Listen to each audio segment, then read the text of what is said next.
քաղաքականացված եկեղեցին սկսել է Աստվածաշունչը մեկնաբանել իր հայեցողությամբ եւ քաղաքական նպատակներով։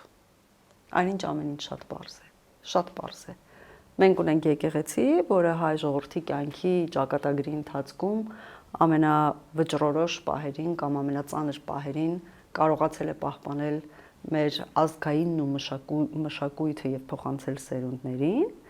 եւ այդ նույն եկեղեցին իդեմս այլ հոգեվոր առաջնորդների այսօր ամեն ինչ անում է, որպեսզի մեր երկիրը չունենա պետականություն, չունենա ինքնիշխանություն։ Ուղղորդվում է ինչ-որ մի տեղից եւ դրա համար, երբ որ ասում ենք, որ եկեղեցին պետությունից անջատ է եւ իրավունք չունի քաղաքականությամբ զբաղվել,